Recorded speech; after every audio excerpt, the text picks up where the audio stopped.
Saudi Arabia and the UAE were partners in the operations that took place in Yemen over 10 years ago, with the full-blown war against the Yemeni people and constant killing of the Yemeni people to take down the Ansarullah movement that now controls a big part of Yemen. However, with the years, things started to deteriorate between Saudi Arabia and the UAE. Now the UAE is supporting separatist movements inside of Yemen like they are in Sudan. But that's something that's not sitting very well with Saudi Arabia, to a level where now Saudi Arabia started to send troops.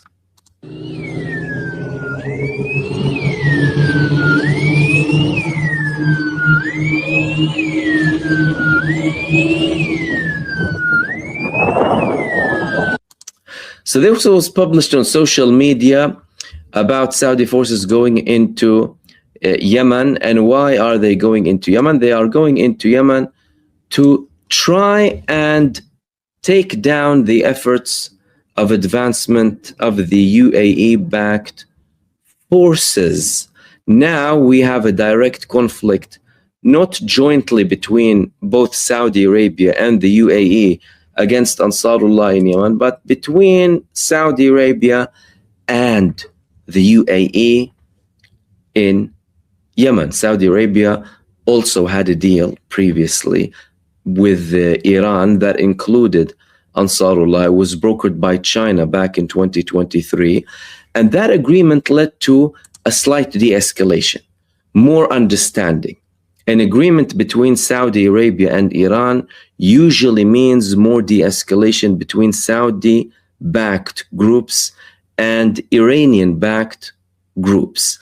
Then, at that time, we heard more statements coming both from the Saudi side and the Yemeni side that things did indeed reduce in terms of tensions between Saudi Arabia and Ansarullah in Yemen, to a level where many of the attacks also stopped after multiple agreements were reached between the two sides. There were reports that during the genocide in Gaza, in the peak of the genocide, when Yemen was constantly attacking Israel, the United States applied pressure on Saudi Arabia, some reports said that Israel too, to have more friction between them and Ansarullah. But that didn't really come to fruition, because Ansarullah at the time sent multiple threats to Saudi Arabia.